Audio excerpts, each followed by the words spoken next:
Vous écoutez le grand débat, issu de l'épisode S910 du podcast Faut pas pousser les ISO, diffusé le jeudi 14 novembre 2024. Cette émission vous est présentée par Sigma, fabricant indépendant d'objectifs et d'appareils photo 100% fabriqués au Japon. Nous sommes de retour dans Faut pas pousser les ISO avec le journaliste spécialisé Jean-Nicolas Léhec du magazine en ligne Phototrend pour notre grande sélection des meilleures optiques hybrides de l'année 2024. Alors comme à chaque fois et avant de commencer, je vous propose que l'on fasse un petit point sur les nouveautés et tendances qui ont vu le jour cette année. J'ai dénombré plus de 40 nouvelles optiques chez l'ensemble des constructeurs, dont par exemple 13 nouveaux zooms transstandards, comme on l'a souligné lors de notre émission consacrée à ce type d'objectif il y a quelques semaines. On a vu des renouvellements d'optiques, des modèles encore jamais vus, de nouvelles optiques conçues pour la vidéo, de nouvelles gammes de focales fixes, des déclinaisons d'optiques dans de nouvelles montures et l'arrivée de nouveaux acteurs avec des optiques autofocus. Bref, une année extrêmement chargée. Jean-Nicolas et Benjamin aussi, est-ce qu'il y a des choses qui vous ont particulièrement marqué cette année en termes de nouveautés optiques ? Jean-Nicolas, pour commencer. On parlait justement tout à l'heure des optiques chinoises qui sont particulièrement bonnes et qui s'améliorent de jour en jour presque. Moi, ce qui m'a marqué, c'est l'arrivée de l'autofocus, justement chez Seven Artisan, chez TT Artisan, chez Laowa aussi, particulièrement remarqué là, sur 10 mm f2.8. Ouais. Et ça, c'est une tendance qui est quand même assez marquante. Et ils montrent de plus en plus leurs muscles à tel point qu'ils pourraient vraiment de plus en plus menacer les optiques coréennes, mais aussi d'ici quelques années peut-être les optiques japonaises, qui sait. Et donc il y a une montée en gamme qui est quand même assez spectaculaire. Et en parallèle, on a les acteurs entre guillemets historiques, donc qui sont en train de renouveler pour certains justement leur parc avec des optiques de deuxième génération. Et là, bon, on va dire c'est cher, mais c'est super bon. et en parallèle, on a Sigma et Tamron qui sont en très très bonne forme et qui ne cessent de nous surprendre avec des optiques dont le piqué et le bokeh sont vraiment extrêmement bons. L'autofocus aussi, qui était parfois avant sur réflexe leur point faible, maintenant c'est plus un sujet. Et aussi une ouverture vers la vidéo, ça c'est une grande tendance qui est quand même très marquée ces dernières années, avec des optiques qui sont pensées spécifiquement à la fois pour la photo, certes, mais aussi et surtout pour un usage vidéo, que ce soit chez Sigma, chez Canon, chez Sony, enfin bref. Pour le coup, il y a tous ces mouvements en parallèle qui sont particulièrement intéressants à noter, ce qui fait qu'il y en a vraiment pour tous les goûts, presque pour tous les budgets, et à tel point justement que l'offre est tellement pléthorique qu'on a parfois du mal à s'y retrouver. Et justement, c'est pour ça qu'on est là. Ok, Benjamin, toi, qu'est-ce qui t'a marqué cette année ? Alors, si on prend le point marquant, donc on ne va pas égrener toutes les nouveautés, on va y venir dans le courant des diverses catégories, on va les citer au fur et à mesure. Mais le point marquant, je dirais, moi, ça a été les essais du 500 mm GFX, tout simplement. Ça m'a marqué. Oui. C'est-à-dire que de faire des photos en longue focale au moyen format, alors grand format, si on prend le jargon Fuji, ça m'a impressionné. Surtout depuis un bateau en mouvement sur la scène, réussir à faire des photos stables avec un bon AF, je dis pas un AF excellent, je dis un bon AF, dans ces conditions au moyen format, ça m'a bluffé. Et en regardant les fichiers après sur l'ordinateur, j'étais assez épaté. Voir ce 500 mm aussi ressortir après dans les mêmes dimensions, quasiment, enfin, en version X, avec une formule optique très très proche, bon, j'ai trouvé ça plutôt cohérent, finalement.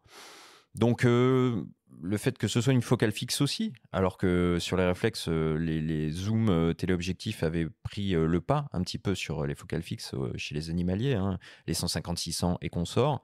J'ai trouvé ça intéressant. Et puis, toujours dans les focales fixes, moi, le 51.2 Sigma, pareil, en termes de rapport qualité-prix et d'accès à des très grandes luminosités, ça me parle. Ok. Alors, si on rentre un peu dans le détail, on voit que Canon a lancé 7 nouveaux modèles d'objectifs cette année, dont, comme tu l'as évoqué tout à l'heure, des objectifs un peu hybrides conçus pour la photo et la vidéo. Je pense naturellement au 24-105 mm f2.8, une première mondiale, cette plage de focale avec ce type d'ouverture, et plus récemment avec ce 70-200 mm f2.8 LIS USM Z, qui sur le papier semble plus abouti que la première génération qui était, on va dire, entre gros guillemets, conçue pour la photo, qui là donne une option de motorisation, mais ça reste Ouais, une tout à option, il fait. faut rajouter un billet. J'ai du mal à comprendre vraiment le positionnement de ces optiques-là et finalement à qui elles s'adressent et si vraiment des gens achètent des moteurs pour utiliser les fonctions de zooming motorisé là-dessus. Alors, dans le discours de Canon, il y a effectivement cette volonté de faire une optique vraiment hybride, photo plus vidéo. Et ce qui est très drôle, c'est que justement le 70-200 est le premier téléobjectif 70-200 à être proposé à la fois en blanc pour les photographes et en noir pour les vidéastes. Ça, c'est quand même assez drôle. Ouais. Après, effectivement, dans la partie motorisation, c'est une option à rajouter en plus. Donc, on va dire ça ne rajoute pas de poids ou d'encombrement à l'optique intrinsèquement. Donc, pour ceux qui veulent vraiment Donc toi, avoir... tu penses que ça va faire disparaître les versions non Z du coup? Je pense pas. Je pense que les deux sont complémentaires. Tu as d'un côté une optique qui s'adresse vraiment aux vidéastes avec des systèmes de follow focus à la fois pour le zooming et la mise au point via le module que tu peux rajouter sur le côté. Sachant qu'en plus, cette version Z, elle a un gros avantage par rapport à la version non Z, c'est que tu peux enfin mettre des téléconvertisseurs. Et Et puis oui, ça parle aux photographes aussi quoi. ça part complètement au photographe et c'est pour ça justement que cette optique, elle est hyper intéressante. Et en fait, c'est presque là le problème, en fait, pour l'optique non Z qui est sortie en 2020, si ma mémoire est bonne, c'est que elle est excellente en termes de bokeh, elle est excellente en termes d'autofocus, de piqué, mais elle n'est pas compatible justement avec les fameux téléconvertisseurs. Et pour une optique qui est vendue quand même 2300 €, bah, ça fait un peu tâche. Alors, elle est très compacte pour un C'est ça. 110-200 2.8. Elle garde une compacité qui est assez remarquable. Exactement. Hein. Mais bon, du coup, en fait, c'est presque là le problème, en fait. C'est que du coup, on a une version Z qui est super bien, qui est motorisable, qui a les téléconvertisseurs, qui est compacte, qui a gabarit constant, mais qui est très cher, pour le coup. Et on a la version non Z, qui est un peu moins chère, mais qui le reste quand même assez onéreuse, et qui n'a pas cette compatibilité avec les téléconvertisseurs, comme on le disait. Donc bon, c'est un peu... On est un peu le derrière entre deux chaises, mais d'un autre côté, ça n'enlève rien aux qualités intrinsèques de chacune des deux propositions. Bon, on a aussi beaucoup déjà parlé à ces micros du développement des nouvelles montures chez Tamron et chez Sigma, qui investissent de plus en plus la monture Fujifilm X, la monture Nikon Z et désormais la monture Canon RF. Bon, si on essaye de suivre un peu les tendances, on a un peu la sensation que Sigma a misé sur la monture Canon RF et que Tamron a misé sur la monture Nikon Z. Est-ce que c'est juste? En fait, pour le coup, les deux misent sur à la fois Canon RF et Nikon Z, mais il faut vraiment comprendre que l'ouverture de la monture RF, tant attendue par les photographes, est une ouverture qui est extrêmement partielle. On en parlait justement avec les Rennes de Villard au moment du salon de la photo. C'est que vraiment, il y a cette concentration sur l'APS-C pour l'instant en RF. Et donc, les propositions de Tamron et de Sigma et d'autres à venir, pour l'instant, ne concernent absolument pas le plein format. Donc, si vous avez l'intention, par exemple, d'acquérir un R6, un R8 ou autre, ne vous dites pas que ça y est, vous allez avoir malheureusement des optiques tierces pour le plein format en monture RF. C'est pas encore le cas. Ça va venir forcément à un moment donné, mais en plein format, c'est toujours pas le cas. En revanche, par exemple, si vous achetez un EOS R7 ou un EOS R50, vous avez effectivement des propositions de la part de Sigma et Tamron. Chez Sigma, par exemple, vous allez enfin avoir les fameuses petites focales fixes qui sont très lumineuses et qui vont compléter justement un manque pour l'instant du parc RFS. Et côté Tamron, au hasard, je prends le 11-20 qui est vraiment une très bonne optique pour la PSC. Et là, effectivement, vous avez moyen de vous faire plaisir. C'est le seul en même temps chez Tamron. Chez Sigma aussi, vous avez le 1850 f2.8 qui est d'une grande pertinence pour de la PSC, que vous soyez photographe ou vidéaste, enfin une ouverture constante à 2.8. Franchement, ça ne se refuse pas. Donc, effectivement, le postulat est le suivant, c'est que sur la monture AF, en APS-C, oui, clairement, ça commence à s'ouvrir et franchement, ça fait du bien. Par contre, effectivement, sur le plein format, il y a vraiment pas encore d'options. Et c'est là le contraste avec la monture Z, où là, par exemple, vous avez des optiques comme l'excellent Tamron 28-75 2.8 de deuxième génération, qui avait fait des merveilles chez Sony. Là, je l'ai retesté en monture Z au début de cette année. Et franchement, mais sur un ZF par exemple, mais mamma mia. Non, mais il y a beaucoup d'efforts de Tamron sur la monture Z. On a le 90 mm, on a le 35-150. Sigma, j'ai l'impression que la monture Nikon ne l'intéresse pas. J'ai cette sensation-là. En tout cas, sur la monture RF, pour revenir à l'absence de plein format pour l'instant chez Sigma, les signaux sont pas super parce que Canon a sorti cette année un 28-70 2.8 qui existe chez Sigma, qui est d'ailleurs superbe. Donc c'est vrai qu'on se dit que c'est pas pour tout de suite, quoi. C'était justement ça. Alors c'était au moment de l'annonce du R5 Mark II et du R1, on a eu l'opportunité d'interviewer des responsables japonais de chez Canon, et ce qui a été confirmé justement au moment du salon de la photo, le discours c'est le perfect match, il est avec une optique Canon. Et en partant de là, j'ai un peu l'impression en fait qu'il y a une volonté de Canon de couper l'herbe sous le pied aux constructeurs tiers en disant non, tant qu'on fait des optiques justement lumineuses et pour la première fois abordables au vent f2.8, non, en fait il n'y a pas de besoin. Sera plus efficace chez nous, etc. Il n'y a pas de besoin en fait pour combler un manque de notre offre. Donc non, les constructeurs tiers, vous attendrez, merci beaucoup. Ça ne veut pas dire que c'est pas bon, mais vous attendrez. Et est-ce que vous ne pensez pas que tous ces efforts de développement risquent de mettre un frein finalement aux déclinaisons d'optique en monture micro 4 tiers et Fujifilm X, quand on va voir que tous les efforts de développement vont être concentrés sur le Canon RF et sur le Nikon Z? Benjamin, qu'est-ce que tu en penses? Pas forcément. On a vu l'année dernière encore un excellent zoom grand angle très innovant signé Sigma en monture X, par exemple, puisque tu cites Fuji, qui est, on en parlera tout à l'heure certainement, mais un excellent choix quand on aime les focales grand angle. Donc, j'irai pas jusque-là. Il faut attendre encore un petit peu. Après, le micro 4 tiers, c'est différent. Le micro 4 tiers, c'est encore autre chose.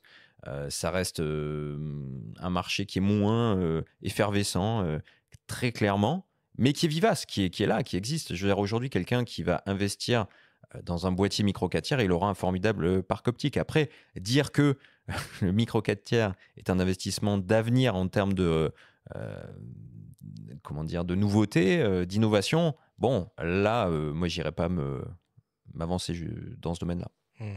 Jean-Nicolas, quel conseil on pourrait donner à nos auditeurs pour qu'ils puissent s'y retrouver un petit peu dans les gammes qui proposent pour certaines vraiment différents niveaux de prix? Je pense F1.4, F1.8, les séries Art par exemple chez Sigma versus les séries Contemporary, les G Master et les G chez Sony. C'est compliqué. Comment on peut essayer de s'y retrouver? Déjà, il y a le prix forcément qui est un peu... C'est un bon indicateur en général. Ça, c'est sûr. Mais est-ce que les différences de prix justifient le fait de monter en gamme, si on peut dire, ou pas? Au-delà du prix, ce qu'on peut vraiment considérer, c'est surtout, j'aurais tendance à dire, l'ouverture. C'est certain que, par exemple, chez Sigma, on en parlait tout à l'heure, un 50-1.2, oui, là, clairement, c'est une superbe optique. Donc, plus c'est lumineux, alors ok, plus c'est lourd, plus c'est cher. C'est pas clair parce que tu auras du 1.4 chez Nikon qui sera moins cher que du 1.8. Alors, chez Nikon, oui, là, effectivement, il brouille les cartes. On est d'accord. Mais d'une manière générale, c'est pas clair. Je me fais l'avocat du diable. C'est pas une série S chez Nikon. Ouais, voilà, donc quelque part, c'est clair. D'ouverture, de machin, quoi. Voilà, c'est-à-dire si on clarifie donc les sigles, ce dont on parle, G Master, etc. Donc le G Master Nikon va être un S. Voilà. Si on s'y fait petit à petit, c'est pas illogique. Il suffit par contre d'être au clair sur tout ça. C'est ça en fait, il y a tout un tas de sigles à retenir. Et pour le néophyte, entre justement la différence entre un Contemporary et un Art chez Sigma, des fois c'est... Mais c'est pour ça qu'on est là aussi. Hein. C'est vrai, c'est vrai, légèrement. De réexpliquer ce genre de choses. Mais après... J'y arrivé. Mais après, en termes de gamme, effectivement, au-delà du prix, au-delà de l'ouverture, au-delà des sigles, après, si on veut vraiment entrer dans le détail, on a aussi bien évidemment la sacro-sainte formule optique, où avec le nombre d'éléments répartis en temps de groupe, le nombre de lamelles du diaphragme et tout ce genre de détails absolument délicieux, dans lesquels on peut se plonger et qui vont permettre d'avoir, on va dire, un œil clair sur les différentes déclinaisons, les différentes propositions de chaque constructeur. Mais effectivement, ça demande un approfondissement assez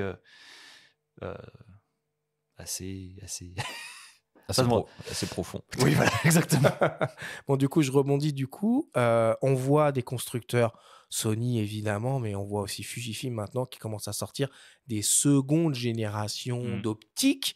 et pas n'importe quel genre de modèle. Est-ce que ça a du sens pour quelqu'un qui s'est offert un G Master 1.4 il y a 3 ans de basculer sur le nouveau modèle aujourd'hui?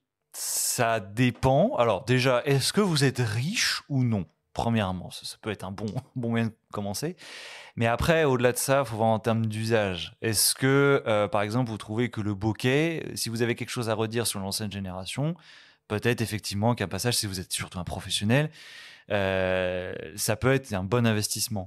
Ensuite, si vous faites de la photo et de la vidéo, il y a quand même des très gros programmes en matière d'autofocus, notamment en termes de souplesse de l'AF, de réduction du bruit aussi, de démotorisation. Là, effectivement, ça peut se justifier.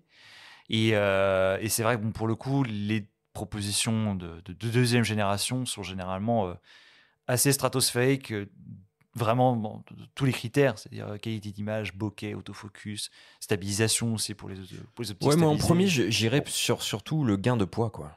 Et pour Oui, moi, ça oui, ça je suis amène à d'accord. une réponse franche. Pour moi, c'est oui, la raison est bonne. Alors après, et ça, tu as raison, Jean-Nicolas, on n'assistera jamais assez, évidemment, surtout par les temps actuels, rythmés par l'inflation et une économie un petit peu dégradée.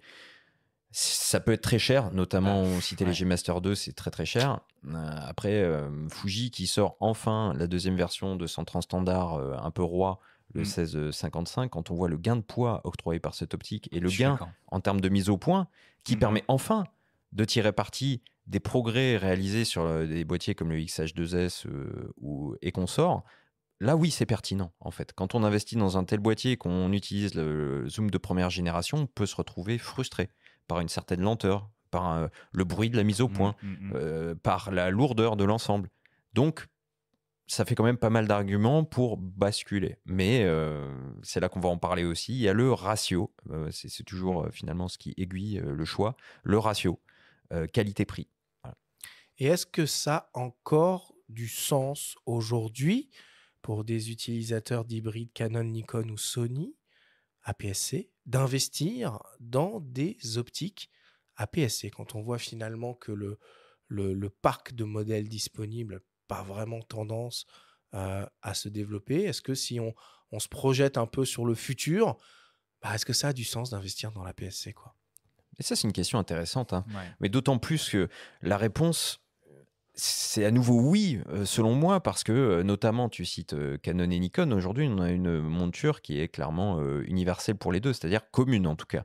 On peut acheter une optique APS-C monture Z, on pourra la mettre sur un Z plein format, Sony aussi. moyennant recadrage. Et Sony, c'était déjà valable, mais là, tu citais Canon et Nikon, donc je les cite eux. Parce que aussi, c'était pas forcément valable en réflexe, notamment pour Canon. Les optiques EFS pouvaient pas être montées sur les boîtiers EF. Et ça pouvait limiter. À un moment, on pouvait se poser la question, tiens, aujourd'hui, j'investis dans un parc APS-C. Ah, mais je vais m'offrir un plein format. Mince, ces optiques ne seront plus valables. Ça, c'est fini. Aujourd'hui, on peut acheter des optiques APS-C et puis les conserver à terme et les réutiliser sur du plein format. Alors, OK, il y aura toujours des recadrages, etc. Ce ne sera pas la même qualité. Mais ça reste possible. Donc pourquoi pas? Et d'autant qu'il y a des propositions en APS-C qui sont très qualitatives. Notamment monture Sony, je me souviens, c'était il y a 3 ans, c'était un 15 mm qui était en série G, justement, hein, ce qui est original sur de la PSC. Et ça prouve justement qu'il y a moins besoin, entre guillemets, d'aller vers le plein format pour avoir des optiques de qualité, Ouais. ce qui est nouveau, je trouve, selon vrai. moi. Et quand vous avez, par exemple, justement, pour reprendre chez Sony, vous avez un A6700 qui est quand même particulièrement qualitatif. Chez Nikon, on va avoir le Z52 là, qui est en train d'arriver. Pour le coup, on a la chance d'avoir des boîtiers qui sont très quali, mais on a aussi, heureusement, des optiques qui suivent derrière. Et donc, on n'a pas besoin de dépenser des centaines, voire des milliers d'euros pour avoir du plein format, pour être, entre guillemets, sûr de pouvoir les réutiliser le jour où on va passer en plein format. C'est pas obligatoire, en fait, comme gap, aussi bien en termes de boîtier que d'optique. Et ça, c'est plutôt satisfaisant. Bon. Alors, on a décidé d'organiser notre guide en fonction des types de focales. On va commencer par les grands angles et les super grands angles. Puis, on va s'intéresser aux focales dites standards et on terminera par les longues focales, les téléobjectifs et super téléobjectifs. Dans chaque catégorie, vous allez nous proposer une focale fixe et un zoom dans les principales montures hybrides qui existent sur le marché, à savoir E pour les hybrides Sony APS-C full frame, L pour les hybrides Leica, Lumix et Sigma, RF pour les hybrides Canon APS-C full frame, Z pour les hybrides Nikon APS-C full frame également, Micro 4 tiers pour les hybrides Lumix et OM System, et enfin X pour les hybrides Fujifilm. On commence dans l'univers des grands angles, c'est-à-dire des focales jusqu'au, on va dire, 35 mm, particulièrement appréciés pour du paysage, du reportage, de la photo de rue ou encore de la photographie d'architecture. Dans cette catégorie d'objectifs, on vous propose pour commencer un focus sur une nouveauté marquante de l'année 2024. Le zoom 16-25 mm f2.8 de chez Sony, et on écoute Fabrice Abuaf de Sony France nous le présenter. La gamme optique Sony est une gamme extrêmement étendue avec quelques repères, léger master avec leur G rouge qui sont en général des plages focales en zoom à 2.8, les séries G qui sont souvent des plages focales similaires ou des fois un petit peu différentes, et à f4 pour des budgets et aussi des poids d'objectifs un peu différents. Ça permet de trouver un peu pour l'utilisateur chaussure à son pied. Et effectivement, avec le zoom grand angle 16-25 f2.8 en série G, c'est la première fois qu'on sort une série G à 2.8. D'ailleurs, c'est un duo avec une optique standard 24-50 f2.8. La volonté, c'est en gros de toujours mettre le maximum de qualité optique des ingénieurs Sony à l'intérieur de ces objectifs-là, made in Sony, c'est-à-dire monture en symbiose parfaite avec le boîtier, mais en trouvant des alternatives pour rester dans des budgets plus abordables. Donc, on a conçu cette plage focale 16-25, qui est vraiment le cœur de la plage focale super grand angle que souhaitent les utilisateurs, donc en réduisant un petit peu, mais voilà, on a une série G, cette fois-ci, qui couvre à 2.8, ce qui permet d'avoir un objectif plus léger, plus compact, moins coûteux, mais pour autant bénéficiant de toutes les avancées technologiques Sony, aussi bien en termes de lentilles, et surtout les systèmes électromécaniques, c'est-à-dire les moteurs autofocus, qui sont donc des moteurs magnétiques sans contact, et vraiment quelque chose, une technologie Sony, qui permet donc d'avoir des optiques petites, compactes, légères, un autofocus précis, rapide, silencieux. Voilà, donc toutes ces choses-là, on va les retrouver dans cette optique 16-25 f2.8, dans un format très compact qui va d'ailleurs aller très bien, soit un Alpha 7 qu'on connaît bien, un 4 R5, etc., ou alors les formats plus compacts qu'on a dans notre gamme Alpha, les Alpha 7C Mark II et les Alpha 7C R, par exemple. Alors en termes d'usage, c'est extrêmement polyvalent. On sait très bien que le 16-25, le très grand angle, est beaucoup utilisé aussi en vidéo, que ce soit en création de contenu libre ou même en captation cinéma. Et c'est vrai que comme il est petit, compact, on aura un centre de gravité couplé avec le boîtier qui sera très simple à paramétrer sur un gimbal. Donc c'est vraiment une optique autant photo que vidéo. Et ce qui est intéressant avec le 24-50 f2.8, c'est qu'ils ont, on va dire, à quelques grammes près le même poids, à genre peut-être 1 millimètre près la même taille. Donc ils permettront d'avoir le même réglage sur le gimbal. Donc ça fait vraiment quelque chose de très complet et de très polyvalent, aussi bien en photo qu'en vidéo. Bon, il le défend bien, Fabrice, son optique, ça donne assez envie. C'est pas bête, finalement, comme stratégie de faire quelques compromis en termes de plage de focale pour réduire poids, encombrement et facture à la caisse, non? Effectivement, et on l'avait testé justement sur Phototrend et on avait trouvé effectivement très, très bien, très performant, avec un très bon piqué à toutes les focales et dès la pleine ouverture. L'ouverture constante à 2.8 est très intéressante. Non, le seul truc avec cette optique, aussi bon qu'il soit, c'est que il n'est pas tout seul en fait. Et par exemple, il y a une proposition d'un certain Sigma qui est en 16-28, 2.8 là aussi, qui C'est est mon très choix dans compact cette catégorie. également. Ouais, c'est ça. Ouais, Moi aussi, ça tombe bien. Ouais. Et pour le coup, le Sony est à 1400, le Sigma est un peu moins cher. Bon, on va dire entre les deux, mon cœur balance, mais c'est vrai que pour le coup, j'avais un excellent feeling avec le Sigma et les performances optiques étaient très bonnes. Et le fût est interne. Le zooming est interne. En plus. Donc, ce qui n'est pas ce qui est très pas le courant cas. pour des focales grand angle comme ça. Maintenant, il faut saluer quand même Sony pour c'est son innovation constante quand même. Ils arrivent à sortir, à continuer ils se reposent pas sur leur laurier, quoi. Ils sont arrivés les premiers sur l'hybride plein format. Ils continuent vraiment avec des zooms assez innovants. Il y a eu le 20-70, on en reparlera, là, un 16-25. Ouais, c'est chouette. Je suis d'accord. Et le 16-25, on peut faire coup double, hein. Là, on parle de la monture E, c'est aussi un coup de cœur en monture L, puisqu'il est disponible dans les deux montures. Bien sûr. Allez, on rentre dans les sélections produits. Je te donne la parole. Jean-Nicolas, zoom et focal fixe. On va dire 3 grandes familles. Le meilleur rapport qualité-prix, le plus performant et éventuellement le coup de cœur. Meilleur rapport qualité-prix, pour moi, ce sera soit le Sigma 16-28-2.8, soit le Tamron 17-28-2.8. Pour moi, les deux vraiment sont très très bons. Ce sont des choses optiques qui sont très compactes, très lumineuses aussi. Un peu vieillissant, non, le 17-28, ça, enfin vieillissant. Lui, il mériterait peut-être un Il petit mériterait défi. une G2, Ouais. surtout qu'il y a effectivement ses comparses, le 28-75 et le 76-180 sont tous les deux en deuxième génération. Et oui. On attend. Haute motorisation et puis Exactement. ergonomie un peu revue. Exactement. On attend peut-être une petite un nouveauté. petit de ce quelque côté-là. chose, effectivement. Peut-être pour 2025, justement. Mais quand même, je continue les recommander sans grande hésitation. Meilleure optique sans restriction de prix. Bon, pour moi, c'est le 16-35-2.8 GM2 qui est sorti l'année dernière. Bon, la première génération, je l'aimais déjà beaucoup, mais en fait, la deuxième génération vient régler tous les problèmes qu'il pouvait y avoir, du style vignettage, piqué à fond de zoom, ce genre de choses. Donc, ok, il est cher, mais il est excellent. Donc, allons-y, hein, clairement. Et sinon, coup de cœur, mon cœur balance parce que on a d'un côté le 14 mm 1.8 G-Master de chez Sony, qui était super bon, notamment en termes de rendu du bokeh, ce qui sur un ultra grand angle est assez rare. Et d'un autre côté, cette année, on a eu le Laowa 10 mm f2.8 0D. Je t'ai vu le manipuler sur le terrain. Et oui, C'est sans autofocus, ça. Hein. Alors, il y a une petite particularité.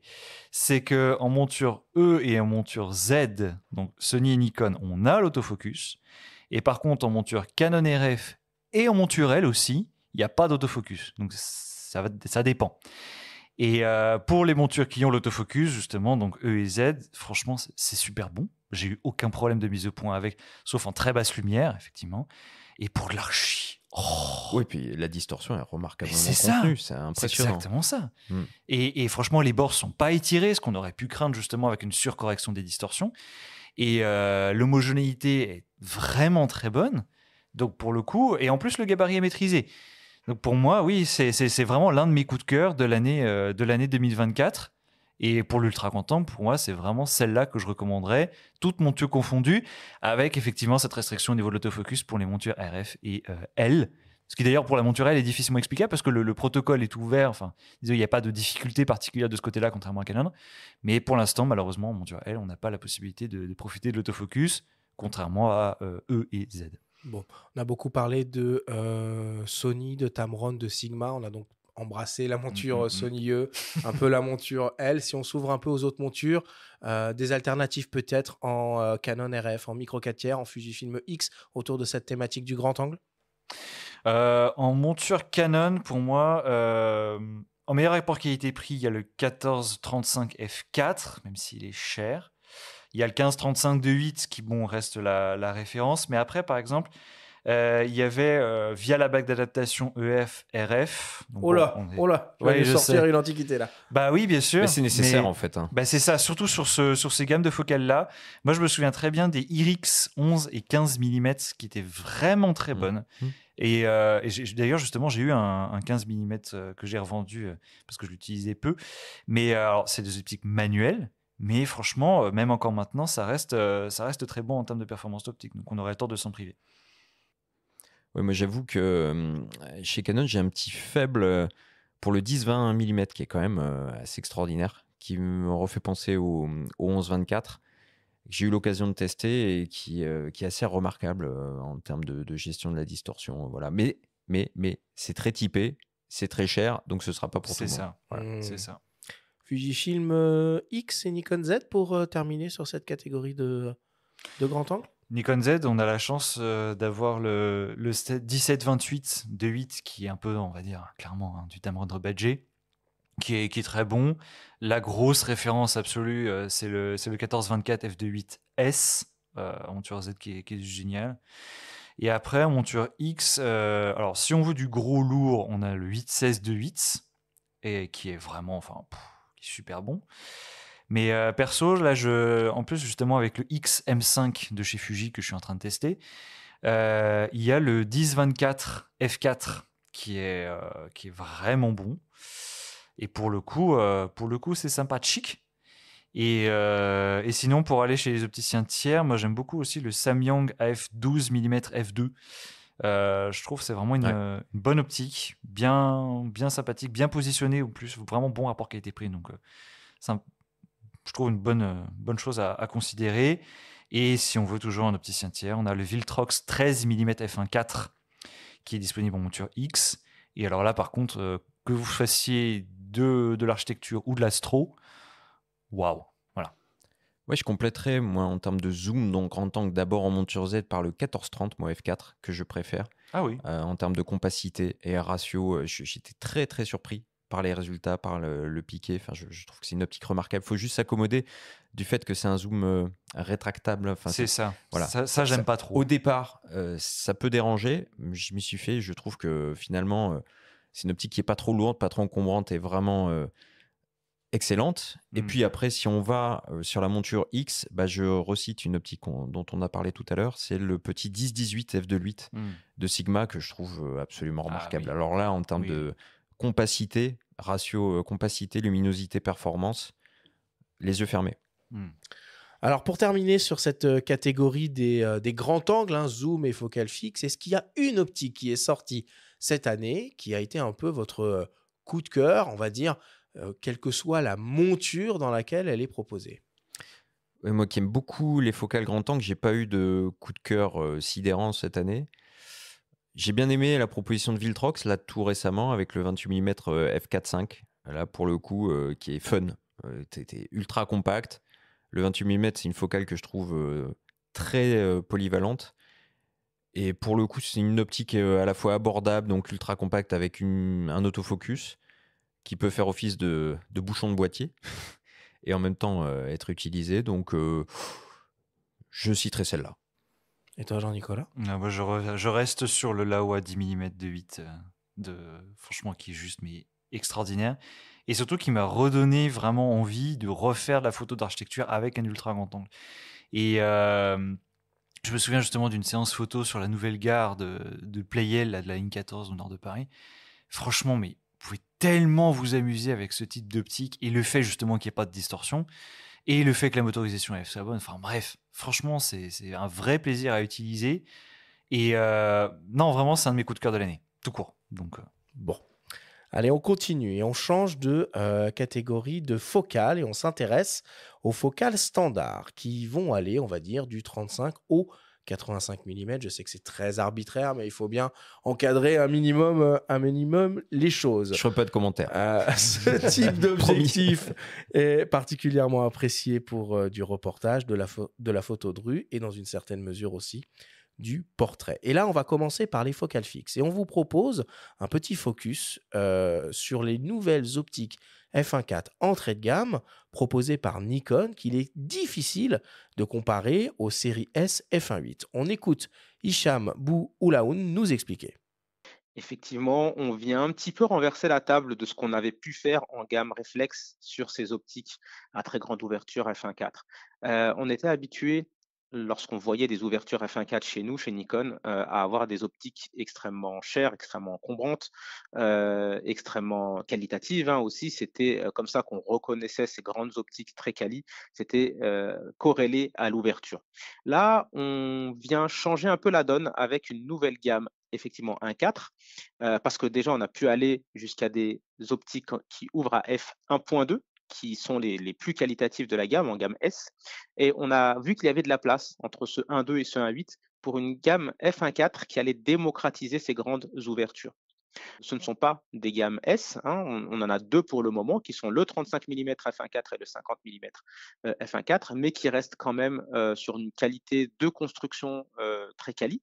Pour le 51.4, on a 10 lentilles en 7 groupes. Pour le 35.1.4, on a 11 lentilles en 9 groupes avec 2 lentilles asphériques dedans. Donc, on reste vraiment sur notre priorité qui est la qualité d'image. Là où on va faire la grande différence, c'est effectivement sur le prix, puisqu'on est sur des optiques très accessibles en termes de positionnement prix. Et ça, on nous y attendait pas. L'objectif, comme je disais, c'est une démocratisation de ce type d'usage. On sait que beaucoup de photographes, se contentent de leur optique de kit, par exemple, et ne vont pas forcément sur des optiques, fixes, focales fixes, qui vont au-delà des 1 000 € ou au-delà des 2 000 €, pour des raisons de budget. Et c'est dommage parce que c'est ce qui permet aussi, hein, quand on change d'objectif, quand on va voir ailleurs que son optique de kit, de progresser en photo. Donc là, on offre l'avantage de beaucoup plus de lumière, même si ce ne sont pas des zooms, puisque les optiques de kit, très souvent, ce sont des zooms. Mais on a cet avantage de pouvoir upgrader ses compétences photo à petit prix, à petit budget, sans lorgner sur la qualité. On reste, comme je le disais, sur une très belle qualité d'image. Le zoom, effectivement, là, ça va plutôt être nos jambes, hein. On va devoir avancer et reculer nous-mêmes pour pouvoir faire ce que l'on veut, mais avec ce confort d'avoir une très grande ouverture et de pouvoir jouer avec la lumière, d'éviter de monter trop dans les ISO lorsqu'on est dans des conditions lumineuses compliquées. Bon, ils se prennent un petit peu les pieds dans le tapis, Nikon, hein, avec cette nouvelle série d'optiques f1.4 qui a beaucoup de sens en soi, mais je me fais pas de soucis pour ces nouvelles optiques f1.4. Par contre, je me fais un petit peu plus de soucis sur les optiques équivalentes en f1.8S qui va être très difficile à justifier. Après, il y a une différence entre ces nouvelles optiques 1.4 non S, ou par exemple au niveau du flare, au niveau des aberrations, où là, effectivement, ça va être un tout petit peu moins bon. Et encore. Visible ou pas Et visible, encore, en fait. Si tu compares, ok, mais si tu compares pas. Non, mais il y a la construction avant. Il y a la Ouais. construction. Les constructions des modèles S, donc la série 1.8, c'est là qu'il faut refaire un peu de pédagogie puisqu'on peut s'y perdre, et qui sont donc plus chers que les modèles plus lumineux 1.4, fait quand même la différence. C'est-à-dire que les modèles S sont bien mieux conçus, sous-entendu sont pourvus de joints d'étanchéité. Ça fait une petite différence. Après, c'est clair, comprendre ce choix de proposer des modèles à 1.4 plus abordables, mais je dis plus abordables, je dis pas abordable pour autant, parce que c'est quand même plus de 500 C'est €. pas donné non plus. Pour un 50 mm 1.4, ça reste un sacré budget. Quand on se souvient, à l'époque des réflexes, on pouvait acquérir ce genre d'optique bien moins cher. Donc c'est une stratégie qui interpelle en tout cas. Maintenant, on attend peut-être un 85 1.4 à suivre, etc. Probablement. Mais ça reste des optiques un peu plus lumineuses et effectivement un peu moins chères que les 1.8. Donc les Nikonistes pourront s'y intéresser. S'il y a des kits sympas Z6 III plus 50 1.4, voilà, ça fait pleinement sens. Ouais, moi j'avais utilisé le 35 1.4 en marge des JO justement avec le ballon porteur de la flamme, c'était marrant. La vasque. La vasque olympique, exactement. Un peu de respect, s'il te plaît, Jean-Nicolas. Comment? Un peu de respect, s'il te plaît, Jean-Nicolas. Le ballon. Du coup, ouais, j'avais utilisé le 35 1.4 en marge des JO avec la vasque olympique, la fameuse. Et pour le coup, le rendu du bokeh, mais c'était vraiment très bon. Et justement, là où je te rejoins, c'est pas des optiques cheap non plus, on va dire. C'est pas Non, du clairement, plastoc t'as grossier. raison de le dire aussi. C'est-à-dire que la construction n'est C'est pas ça. la même, c'est pas cheap non plus. D'ailleurs, c'est pas cheap du tout, Heureusement. puisque ça vaut plus de 500 €. Bah, c'est ça. Heureusement que la construction est pas cheap vu le prix. Mais j'avais été surpris parce que je m'étais dit justement 1.4, bon certes, mais ça va avoir un rendu du bokeh un peu gentil, mais sans plus. Et en fait non, c'est vraiment très bon. Et ça rejoint totalement ce que tu disais Arthur tout à l'heure, c'est que finalement les optiques 1.8S, à part au niveau de construction et compagnie, elles ont un peu du souci à se faire. On va dire. Enfin, moi, j'irais, quoi qu'il arrive, plutôt sur un 40 mm f2. Voilà, chez Nikon. Non, mais pour trancher, c'est moins cher. Ouais. Allez, C'est un peu plus universel. C'est entre le 35 et le 50. Donc, pour arbitrer, voilà. Benjamin inaugure donc les recommandations produits. Allez, focale fixe uniquement dans les différentes montures du marché, le meilleur rapport qualité-prix, le plus performant et le coup de cœur. Jean-Nicolas. Dans les optiques standards, moi j'aimerais vraiment qu'on fasse un petit éloge pour Sigma et pour Sony.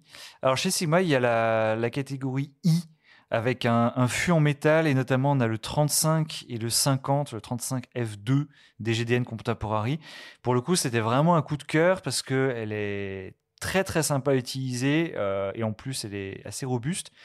Et chez Sony, moi ma préférée c'est le 50 FE 2.5G qui est franchement c'est une petite pépite méconnue.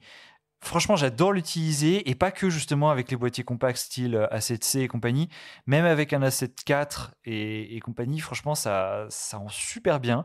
Contrairement à ce qu'on pourrait croire, vraiment le piqué est très bon, le bokeh est très agréable, l'autofocus est réactif. Franchement, c'est des optiques qui gagneraient à être connues, mais qui malheureusement se font supplanter en fait par d'autres. Et bon, c'est vrai que pour le coup, en monture Sony, on a effectivement la Rolls-Royce qui est le 50 mm 1.2 G Master. On a aussi plus abordable et plus récent d'ailleurs le Sigma 50 1.2, là aussi. Bon, c'est vrai que c'est des mastodontes, mais justement qui sont assez gros, assez lourds et dans certains cas assez chers. Et j'aimerais rappeler justement à nos auditeurs qu'on a ces propositions de chez Sigma et de chez Sony qui sont beaucoup plus compactes et légères et auxquelles on pense moins, hélas. Eh ben, je rebondis sur ce que tu dis. Oh. Et je prolonge juste ta phrase. Je reprends tout ce que tu as dit. Et je complète par le 65 mm f2, qui est dans la catégorie e-contemporary et qui fait partie de ces optiques un petit peu méconnues, qui sont à l'ombre des autres. C'est pas la moins chère. C'est pas non plus la plus chère. On doit être à un petit peu plus de 700 €. Mais si on veut faire donc des photos un peu différentes à la focale fixe, le 65 mm en plein format, c'est étonnant. Un petit peu comme le 40 mm entre le 35 et le 50. Là, on est entre le 50 et le 85, donc pile dans notre catégorie aujourd'hui. Et moi, c'est mon coup de cœur, en tout cas, ma recommandation. C'est pas le plus performant. Jean-Nicolas, tu as cité des optiques tout à fait... Enfin, le 51.2 chez Sony et chez Sigma qui font le job, mais celle-ci, vraiment, c'est le coup de cœur de mon côté. Si on sort un peu de la monture Sony E et de la monture L, du coup, qu'est-ce qu'on peut avoir chez Canon, Nikon, Fujifilm et en micro 4 tiers? Chez Nikon, on parlait tout à l'heure du 50 mm 1.4, je vais le remettre ici. Après, si vous trouvez que c'est encore un petit peu trop abordable, parce que franchement, quand on a les moyens de se faire plaisir, il ne faut pas hésiter. On a le 50 mm 1.2 S en monture Z, mais on a aussi, pourquoi pas, plus atypique, le 58 mm f0.95 Noct. On est très atypique pour le coup. Non, je suis tout à fait d'accord avec toi. Non, plus pertinent pour nos éditeurs, je pense. Soit le 51.4, soit, comme tu le disais très justement tout à l'heure, Benjamin, le 40 mm f2, qui est compact, qui est sympathique. Vraiment, avec un ZF, par exemple, c'est un bon compagnon. Je trouve que ça fait un duo qui est très agréable à utiliser. Donc, Surtout qu'il est proposé en une version un petit peu rétro. Oui, tout à fait. Donc avec le ZF, ça se marie pas mal, même si je regrette vraiment il n'y a pas de bac l'absence de bac de diaph. On l'a déjà dit, on ne va pas se répéter non plus. Mais on vient de citer les Sigma et Contemporary.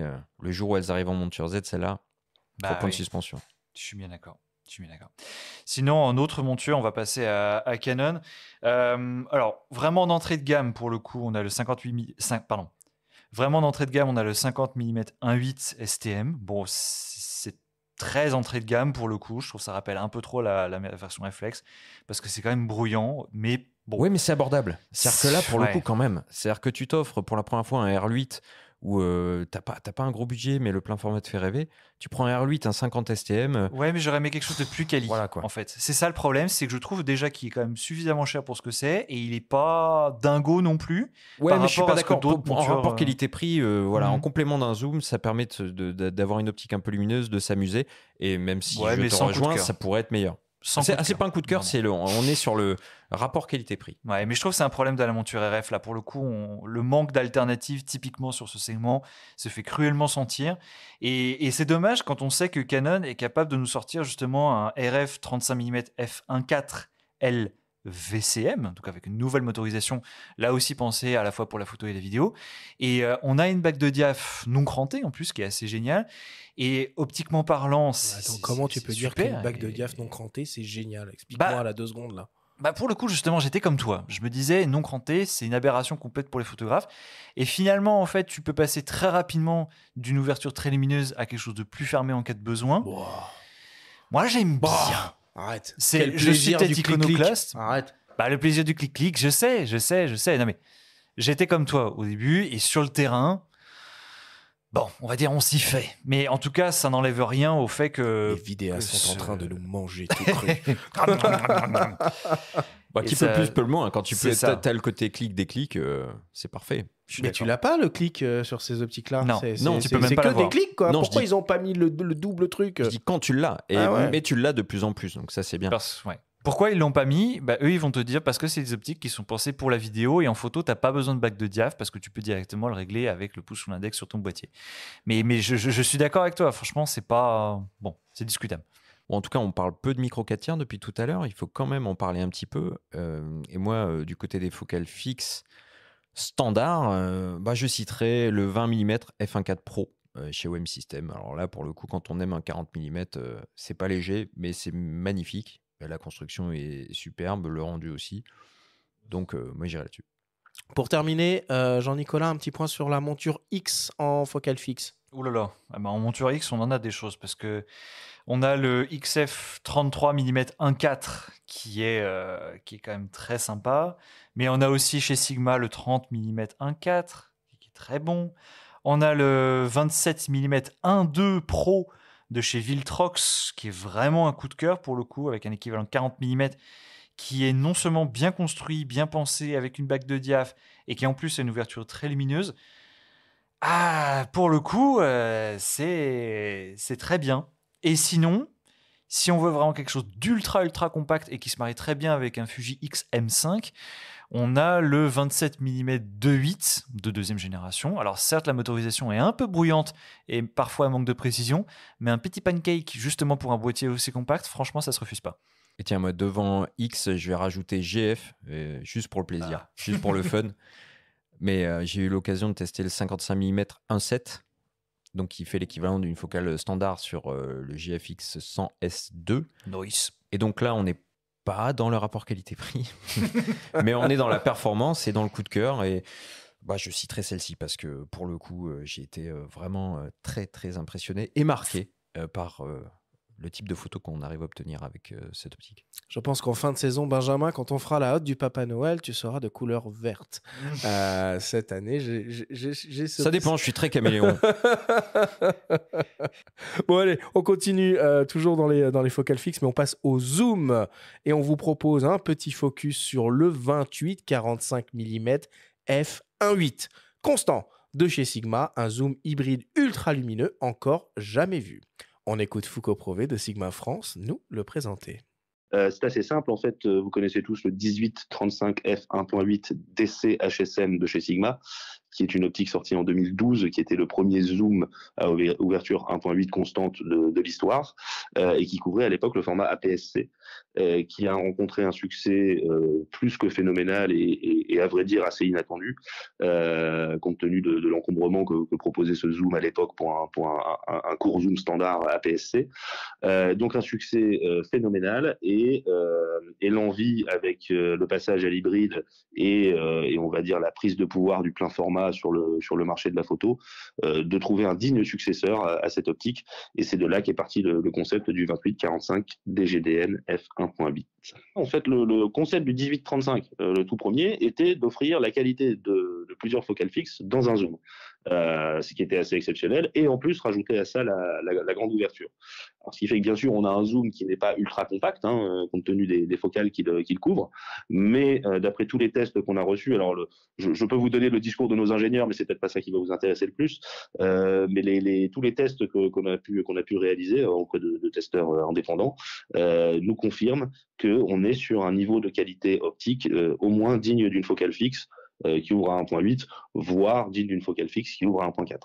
On le destine, alors bien sûr, principalement aux vidéastes, puisqu'on s'est rendu compte que l'utilisation du 18-35 f1.8 DC HSM était principalement de la vidéo, avec un couple notamment très connu qui était des boîtiers micro 4 tiers, des adaptateurs Speed Booster et le 18-35. Donc le souhait de Sigma était de proposer un équivalent à ce zoom-là pour le plein format hybride. Et c'est ce qui nous a amené à développer le 28-45 f1.8. Bon, 28-45 mm f1.8 constant, c'est quand même sacrément sexy comme plage de focale. C'est sûr. Et comme ouverture surtout. Et puis cette promesse finalement d'avoir un zoom qui remplace des focales fixes. Est-ce que c'est tenu ça ? Franchement, alors on l'a pas encore testé, mais je pense que la promesse est tenue parce que la qualité optique déjà chez Sigma est quand même bien au rendez-vous. Et là, effectivement, la possibilité d'avoir cette plage focale, alors certes un peu tronquée, on pourrait dire, de 28 à 45, mais avec une ouverture aussi lumineuse, Mais franchement, je pense notamment aux photographes d'événementiel, aux photographes corporate, aux photographes de mariage, mais aussi d'ailleurs à nos amis vidéastes. C'est quand même particulièrement intéressant. Et ça me rappelle un petit peu ce que alors, Tamron puis Samyang ont proposé avec le 35-150 f2 de 8 Ouais. sur Rewind. En fait, on a cette tendance de vouloir remplacer toute une série de focales fixes qu'il faut changer, qu'il faut rééquilibrer si on est sur une gimbal, etc. C'est quand même un peu fastidieux. Là, on a une optique à tout faire, mais on n'est plus sur une optique à tout faire avec une ouverture glissante et des performances un peu discutables. Non, là, vraiment, on est sur quelque chose de très premium, de très réfléchi. Et je pense vraiment que ça a toute sa pertinence pour vraiment beaucoup de photographes. Sigma l'a bien compris et ils auraient eu tort de s'en priver. Mais ils l'ont déjà fait en réflexe. Hein. Ils avaient déjà fait En APS-C à l'époque. un zoom. Non, en plein format aussi. Ah oui, il y avait un 20. C'est un quelque chose. 24-50 f2, Ouais, me c'est semble-t-il. Donc, bon, un peu à la marge, hein, forcément, parce que ça pèse son poids. Hein, quand Ouais. on veut, tu as cité à juste titre le 3500 aussi. En micro 4 tiers, on a du 10-25 1.8 et 25-50 1.8 qui sont de remarquables zooms aussi pour les vidéastes. On est toujours dans la catégorie pour le 25-50 des standards, puisqu'on multiplie par 2. Et ça devient des zooms assez redoutables et polyvalents. Maintenant, après, pour lancer un petit peu les choses, et en monture Sony E, moi j'attends toujours un 24-105, les zooms de la part de Sigma. Maintenant, ils ont renouvelé leur 24-70 de 8, qui est vraiment, alors là, pour le coup, je peux dire à la fois performant, à la fois coup de cœur, à la fois rapport qualité-prix, quoi. Je sais pas ce que tu en penses, toi, Jean-Nicolas, mais Je suis d'accord avec toi. là, pour le coup, c'est vraiment un zoom C'est ça. incontournable. Jusqu'à Monture présent. L et E. Hein. Ouais. En E, jusqu'à présent, c'était vraiment le 28-75 f2.8 de deuxième génération, que j'adore, De en Tamron. monture E et en monture F de Tamron. Mais effectivement, si on s'en tient à la monture E et du coup in extenso à la monture L, le 24-70 de G2, enfin, pardon, le 24-70 de deuxième génération de chez Sigma, oui, clairement, est à considérer, et pas qu'un peu. Après, j'ajouterais juste sur la monture E le 20-70 F4 Oui, de Sony, qui est quand même moi, je l'aime beaucoup. innovant. Je suis tout à fait d'accord. Voilà, qui est unique en son genre. Et puis, du côté des 24-105, en monture L, pour le coup, le 24-105 Lumix, que j'aime énormément, pour son côté, on va dire macro, avec plein de guillemets, puisqu'il n'a pas de rapport 1-1, mais il a une distance minimale de mise au point à 30 cm sur toutes les focales, et je trouve que c'est une optique qui est vraiment très très performante. Ouais. Et si on veut se faire vraiment très plaisir, mais surtout si on est vraiment professionnel, il y en a qu'un qui reste, c'est le G-Master 2. Ouais, G-Master 2, le 24-70. Enfin, juste, mais immense coup de cœur. Oui, beaucoup plus léger, Oui. toujours aussi performant, Bac toujours plus performant. Ouais, c'est remarquable ce qu'ils arrivent pour à moi, c'est le meilleur transstandard, toute monture confondue. Donc, voilà. Mais le faut Sigma reste bien moins cher. Et oui, ça, à la fin, je suis tout à fait d'accord. Pour des performances qui restent aussi très élevées. Donc, Je ne l'ai pas testé, moi, c'est vraiment au niveau de l'autofocus, je voudrais voir s'il est aussi réactif que le Sony. Voilà, ça sera le facteur discriminant. Je m'en remets aux conclusions de notre ami Xavier Delatulé, à qui nous l'avons confié pour réaliser le guide des magasins Fox, et qui nous a envoyé des mesures et un ressenti absolument dithyrambique, quoi. En monture Canon, est-ce qu'on attend beaucoup du 28-70 mm de 8, plus abordable du coup que la série L? Ah oui, franchement, cette optique-là, alors je l'ai eu en main à plusieurs reprises. Ce qui est frappant, c'est de voir à quel point elle a un ratio entre ouverture lumineuse et de 8 et légèreté qui est assez marquant. Canon se met enfin à faire des zooms lumineux et abordables et légers, et ça fait très plaisir. Et je pense que les performances optiques vont être très très bonnes. On n'a pas encore eu l'occasion de la tester non plus, mais c'est très prometteur. Et en plus, elle est stabilisée. Bon, pour les utilisateurs par exemple d'un R8 ou d'un R6 Mark 1 ou Mark 2, franchement, c'est vraiment un choix à considérer, vraiment. D'autant que, on en parlait tout à l'heure, Sigma pour l'instant investit la monture RF, mais que en APS-C. Ils ont un 28-70 eux-mêmes de l'8 et qui est excellent monture E et L, mais apparemment, c'est pas tout de suite qu'on va le voir en monture RF et Non, peut-être non. encore moins tout de suite après que Canon a lancé cette version-là. Bah, c'est ça, il y a vraiment cette volonté de Canon de maîtriser complètement la chaîne de l'image de A à Z, ce qui se traduit par pas d'ouverture pour l'instant sur le plat format, ce qui est dommage. Et juste Et- Canon qui a un très bon 2405 f4 qui est assez mythique pour les Oui. canonistes quand même. Il existe au catalogue et il reste assez incontournable quand on veut un zoom polyvalent à Il est un peu ouverture lourd. constante.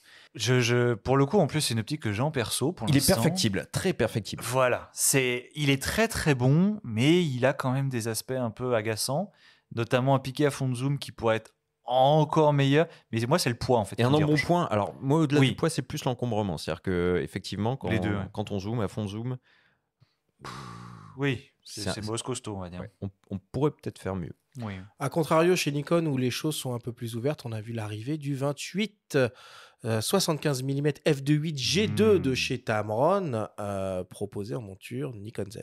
Tout à fait. Et pour le coup, gros coup de cœur justement de cette année 2024 là aussi. Et enfin, j'ai testé sur un ZF justement, et je trouve que les deux se marient très bien. Bon, évidemment, il n'y a pas de bac de diaph, certes, mais à part ça, j'ai absolument rien à lui reprocher. J'ai que des compliments à lui faire. Le bokeh est superbe, l'autofocus est très très réactif, très précis. Les performances optiques vraiment sont très très bonnes. Pour moi, c'est le rapport qualité-prix, le coup de cœur et les performances optiques. Vraiment, il n'y a pas à hésiter pour moi, à tel point que on a justement à la rédaction de Phototrend le 24-70 2.8S. Et alors, évidemment, ça reste la référence en monture Z, évidemment, mais le poids, c'est ça le problème. L'encombrement et le poids. Alors, ça se marie super bien avec un Z8, mais par contre, le combo, waouh, faut avoir un sac bien rembourré au niveau des bretelles pour le transporter, quoi. Bah moi j'hésite et je vais pas sur le Tamron mais je vais plutôt sur le Nikon le Nikkor Z24-120 f4S Ah. mais parce que je trouve que c'est pour moi la plage de focale parfaite en fait le compromis parfait à ouverture constante et même sur un Z8 les résultats sont bons c'est dire si aussi les formules optiques ont évolué parce que le 24-120 AFS sur le D850 était un peu moins performant. Et cette version en monture Z est vraiment assez remarquable, beaucoup plus compacte que le 24-70 évidemment. Donc mon choix va sur cette optique-là. Ce qui est rigolo d'ailleurs, c'est que le 24-120 comme le 24-70 de Nikkor ne sont pas stabilisés ni l'un ni l'autre. Mais avec le 24-120, c'est toujours avec lui en fait que sont réalisés les meilleurs perfs en termes de stabilisation boîtier. Oui, c'est vrai, Ce qui est assez sont rigolo. donnés pour ces plages-là. Exactement. Et on l'avait testé justement à la sortie du ZF et on était arrivé sous des temps de pause au focal on était arrivé sur des temps de pause au focal médiane qui étaient de l'ordre de 1 à 2 secondes à main levée. Voilà, tout simplement. Et ça me permet d'ouvrir une parenthèse justement sur les progrès en matière de stabilisation capteur et optique chez tous les constructeurs, mais particulièrement chez Sony, c'était déjà le cas, mais chez Canon particulièrement, chez Nikon et chez Fuji, où on a vraiment des performances où tu peux avoir des temps de pause de plusieurs secondes à main levée, tranquillement, sans stresser. Et je trouve que c'est complètement révolutionnaire par rapport à l'ère du réflexe où le trépied était absolument indispensable pour faire de la pose longue. Oui, ce micro 4 tiers qui a été très pionnier là-dessus, avec Feu Olympus, OM System et Lumix, avec les doubles stabilisations, boîtiers optiques qui permettent d'effectuer des photos à main levée à longue focale de parfois 1 à 2 secondes. Enfin, c'est assez même plus. Je me souviens quand j'avais testé l'OM5 de OM System et j'avais fait un temps de pause de 4 secondes à main levée. Avec un téléobjectif. Enfin, là, pour le coup, le micro 4 tiers garde toute sa pertinence et on aurait tort de ne pas le rappeler. Bon, pour terminer rapidement sur cette catégorie, une recommandation en micro 4 tiers du coup et en monture Fujifilm X zoom transstandard. En monture X, pour moi, le Sigma 18-50-2.8 est vraiment à considérer. Alors, on a évidemment le 16-55-2.8 de deuxième génération, on en parlait tout à l'heure, est plus léger, plus compact, meilleur autofocus, enfin vraiment, il améliore tout. Et si on voulait sortir un peu des sentiers battus, une optique dont on parle peu, hélas, c'est le Tamron 17-70-2.8, qui, pour le coup, embrasse une plage focale plus large, puisqu'il y a un équivalent 25-105. Ce serait mon choix, ça. Je suis d'accord avec toi. Comme quoi.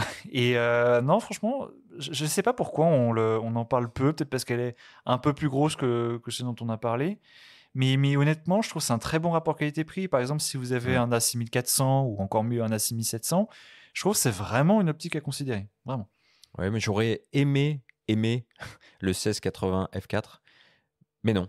Donc j'irai plutôt sur ce choix-là, le 1680 f4 de Fuji, qui malheureusement souffre de pas mal de petites imperfections, d'une qualité d'image pas au top, d'un encombrement trop important. Ouais, donc c'est surtout ça. moi j'irai plutôt sur ce modèle-là. Et Benjamin, un dernier conseil en micro 4 tiers? Eh ben, pour moi, il n'y en a qu'un. Je l'appelle le Highlander un peu. S'il devait en rester qu'un, c'est le fameux 12-40 mm version 2 d'OM System, avec une distance minimale de mise au point de 20 cm à toutes les focales, une robustesse à toute épreuve. Donc on a l'équivalent d'un 24-80 f2.8, et je trouve que c'est vraiment le couteau suisse par excellence. Ça marche. Bon, évidemment, si vous êtes particulièrement intéressé par ces focales standards et ces zooms transstandards, je vous rappelle qu'on a dédié une émission entière à cette catégorie d'objectifs avec Romuald Catoir de Camera Lille il y a quelques semaines. On continue dans l'univers des longues focales à partir du 85 mm et jusqu'à l'infini, des focales plébiscitées pour le sport naturellement ou l'animalier entre autres. On commence par les focales fixes et on vous propose un petit focus sur les nouveaux, je dis bien nouveaux au pluriel, 500 mm signé Fuji pour le système X et le système GFX. On écoute Jules Azeli nous les présenter. Donc, les deux 500 mm qui sont sortis par Fujifilm cette année, je trouve intéressant d'en parler conjointement, tout simplement parce qu'ils sont vraiment frères. Nos ingénieurs japonais en fait ont réussi à tout d'abord sortir un 500 mm sur grand format, ce qui était assez étonnant. On n'avait pas sur les gammes moyen format précédentes de longueur focale aussi longue. Avec la sortie du GFX 102, du GFX 100S2, on se rend compte qu'on a un autofocus qui nous permet aujourd'hui d'avoir une pratique sportive en photographie, et il nous manquait une très longue focale. Le 500 mm GF arrive en mai dernier, juste avant les Jeux Olympiques, et c'est une optique qu'on a pu voir sur les stades, qui nous permet en fait d'avoir des images absolument folles en termes de résolution et de dynamique. Sa conception optique a été le fruit d'un long travail pour garder quelque chose de compact et de léger. C'est aujourd'hui une optique qui est plus légère que le GF 250 par exemple, qui a quelques années. Et ensuite, cette configuration optique, cette formule optique a été déclinée sur la gamme X pour avoir une très très longue focale fixe, donc un équivalent 750 sans doubleur de focale, ce qui nous permettait en fait d'aller toucher aujourd'hui un photographe qui avait qui avait des besoins en animalier, en paysage à la très longue focale, ou par exemple sur du sport également, tout en restant sur une taille et un poids très contenu. Bon, du 500 mm sur la série X, donc du 750 mm équivalent, et du 500 mm sur du moyen format. Benjamin, tu nous as dit tout à l'heure que ça t'avait particulièrement marqué cette année, ça. Oui, c'est ça. Moi, si je retiens quelque chose de cette année, c'est le fait de pouvoir photographier à de longues focales sur du moyen format, et surtout quand on voit les résultats et qu'on voit que ça marche, quoi. Que finalement, on obtient des photos nettes grâce à la stab aussi dans le boîtier. Mais vraiment, moi, j'ai été épaté. Donc, je ne vais pas redire ce que j'ai dit tout à l'heure. En tout cas, cette optique, pour moi, est la plus marquante. Et elle est déclinée aussi en monture X, donc en APS-C, ce qui sera un régal en animalier. Et 500 mm f5.6 en APS-C, ça fait quoi, 750 Ouais, c'est ça, à peu près. auquel on peut adjoindre des convertisseurs. Donc je vous laisse imaginer les possibilités, surtout quand on voit les progrès effectués par Fuji en matière d'autofocus sur les X-H2S notamment, et XT5. Ça promet. Bon. Recommandation produit Jean-Nicolas en focale fixe, longue focale, chez les différentes montures. Pour les différentes montures, pardon. On va commencer avec la monture E encore. Je reviens sur la série I de Sigma. On a le 90 mm f2.8 des GDN Contemporary, qui est super compact pour un 90 mm, et pour les portraits, franchement, c'est super bon. Et ça permet d'avoir quelque chose de beaucoup plus polyvalent, puisqu'on peut l'emporter partout, et que d'autres propositions tout aussi qualitatives. En coup de cœur, moi j'aurais tendance à mettre le Samyang 85 mm f1.4 de deuxième génération. Là aussi, pour les portraitistes, c'est assez génial parce que le niveau de détail est vraiment très bon et la F est très efficace. Et Il n'y a que le prix qui pique un peu, mais c'est vrai que c'est magnifique, quoi. Samyang, ouais, c'est pas non plus, on n'est pas sur des tarifs de, par exemple, du Sony 85 mm à 4 On n'est pas là non plus. Voilà, c'est ça. Donc, c'est juste, non, pour le coup, ouais, le Sigma 90 mm de 8, ouais. Ok, l'ouverture est pas aussi lumineuse que les autres, mais franchement, moi, ça me séduit. Ah oui, c'est une super optique, le petit 90. De toute façon, toute cette série, Toute cette série, ouais, on tout à en parle fait. souvent des Contemporary, c'est vraiment top. Moi, j'irais sur le Sony 135 mm f1.8 G Master, j'en ai parlé tout à l'heure. Bon, dans les téléobjectifs, j'étais un grand fan du temps des réflexes du Canon 135 mm f2. Je trouvais vraiment formidable. Mais alors, ce Sony, vraiment, c'est pareil, il est un peu lourd, il n'est pas parfait, l'autofocus n'est pas démentiel. Mais alors, il y a quelque chose, il se passe quelque chose au niveau du bokeh, au niveau du rendu. C'est une optique assez merveilleuse. Ouais. En monture Nikon Z? En monture Nikon Z, en attendant l'arrivée d'un 85 mm 1.4, on va recommander la version 1.8S, qui est... Non, elle est très bien cette optique, franchement, elle est très, très sympathique avec un beau bokeh, donc franchement, c'est quelque chose de bien sympa en portrait. Après, bon, le truc c'est qu'en monture Z, si on a les moyens et ou si on est professionnel, il y a le Plena, le 135 1.8. Et là, on en a parlé avec Tin, Little Chao, dans notre émission Au coin du feu. Hein. On vous invite à les réécouter. C'est vrai que lui, il est ambassadeur aussi Nikon, donc il a la chance de manipuler tous ses produits assez facilement. Et c'est vrai que quand on voit les résultats, puis là, je viens de parler, moi, 135 mm c'est ça. Sony. Bon, c'est vrai que le Plena, je ne l'ai pas utilisé, mais on imagine un petit peu ce que ça peut donner sur un Z9 ou un Z8. Ça doit être fantastique. C'est génial ce truc. Non, mais c'est une optique signature, quoi. C'est ça. En fait, il faut vraiment le dire. C'est normalement couplé excellent piqué avec un bokeh d'une très grande douceur. Optiquement parlant, c'est pas possible. Parce que si vous mettez par exemple une pléthore de lentilles asphériques pour avoir une netteté de bord à bord géniale, du coup vous perdez en douceur du bokeh. Or là, avec les progrès, notamment côté lentilles composites, on a la possibilité d'avoir ce mariage harmonieux entre grande ouverture, piqué hors norme, bokeh exceptionnel. Et pour le portrait particulièrement, et sur ce type de focale, mais waouh, c'est génial, quoi. Chez Canon, en micro 4 tiers, et pour terminer, chez nos amis de chez Fujifilm. Chez Canon, alors pour moi, la meilleure longue focale en portrait, ça va être justement, puisqu'on parlait des 135, ça va être elle justement. On parlait de la version réflexe du 135 f2 en monture EF, son successeur en monture RF est juste assez incroyable, très cher clairement, mais assez incroyable. Et après, plus proche de nous, on va dire, il y a quand même, faut le mentionner, le 85 mm f2 macro ISUSM. Alors, certes, c'est pas de la vraie macro entre guillemets parce qu'on est sur un rapport de reproduction qui est seulement de 1/2, mais elle a le mérite d'être là. Et bon, c'est vrai que cette série de focales fixes, pour moi, c'est pas un vrai coup de cœur parce qu'ils ont leurs petits défauts. Malgré tout, quand on a par exemple un R8 ou un R6 de première génération, etc., franchement, ces petites focales fixes là, justement 35, 50, mais plutôt 85 mm f2, moi je les aime bien quand même. Donc voilà, quand même. 85 mm f2 qui est macro. Oui, c'est ça. Chez Canon. C'est bien ça. Ce que je disais. On abordera les macros tout à l'heure, mais ouais, c'est vrai que c'est polyvalent, c'est plus léger. Canon qui a aussi son 135 mm f1.8. J'en parlais. Et 2600 €. Oh, ce n'est que de l'argent.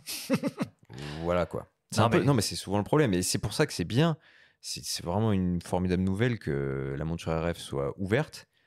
Mais bon, il va falloir encore un petit peu de temps. Complètement, quoi. Hein. Non, loin de là. Et non, pour moi, vraiment, c'est le problème de la monture RF. C'est que on est dans un paradigme, soit vous avez beaucoup d'argent, que vous soyez amateur éclairé ou professionnel, soit vous avez beaucoup d'argent et vous avez franchement moyen de vous faire plaisir avec des optiques qui sont très chères, pour le coup. Soit vous n'êtes pas professionnel ou vous avez moins de moyens. Mais dans ce cas-là, en fait, les optiques actuelles en RF par Canon Si je grossissais le trait, je dirais qu'elles sont pas ouf, mais très chères quand même pour ce que c'est. Ouais, C'est un peu bien agaçant. résumé. Bon, alors on achète une bague d'adaptation et puis on reprend le 135 mm f2 dont je parlais. C'est réel, mais Bah bon, oui, on mais a l'inconfort. c'est déséquilibré, c'est ça le problème. Autant se racheter un réflexe à ce moment-là, quoi. Presque. J'arrive pas jusque-là, mais. Benjamin- Non, ou aller à la concurrence, quoi. Benjamin, micro 4 tiers et Fujifilm X.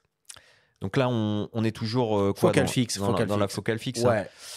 Ouais. En micro 4 tiers, il y a un irréductible un petit peu qui est le 75 mm 1.8 Oui. chez OM System. Oui. Toujours. Il revient tous les ans, celui-là. hein. Et lui, oui, il est tout petit, il reste abordable. Et puis finalement, on reste dans cette zone des 135. Alors là, en l'occurrence, plutôt 150. 1.8, bon, si vous aimez le portrait, tout en restant un peu à distance, on peut faire de la street avec ça. Et le paysage aussi, d'ailleurs. Et On a oui, vu tout des à fait, exemples. tout à fait. Très bon. Et puis on compense du coup la petite taille des capteurs 4 tiers avec une ouverture, Belle ouverture. une très grande ouverture pour la focale. Donc moi j'irais plutôt là-dessus, quoi. Je suis d'accord. En monture X, pour le coup, on a en focale fixe le 56 mm 1.2 de deuxième génération qui corrige littéralement tous les défauts de la première version et beaucoup plus actif. Ouais, c'est ça. Ouais. Il n'y a pas grand-chose à redire dessus. Franchement, c'est assez... Merveilleuse optique à portrait aussi. Oui, Ouais. vraiment. Après, pour un très bon rapport qualité-prix, moi, je vais revenir encore une fois à Samyang et à Viltrox, parce que Samyang a le 75 mm 1.8 et Viltrox a le 72 1.2 Pro. Et franchement, un équivalent 108 mm 1.2, franchement, c'est pour le portrait, c'est assez génial. Et pour qui a par exemple un XH2, franchement, c'est un bon choix. Alors moi, mon choix chez Fuji, c'est plus le 90 mm f2. Mais franchement, je souscris à ce que tu disais pour le 56. J'aimerais qu'ils fassent une nouvelle version, comme ils l'ont fait sur le 56 mm de ce 90, que j'aime particulièrement. On parle tout à l'heure de longue focale, vous l'aurez compris. Moi, j'aime bien ces focales un petit peu moyennes, on va dire, entre 120 150 mm. Quitte à après zoomer avec les pieds.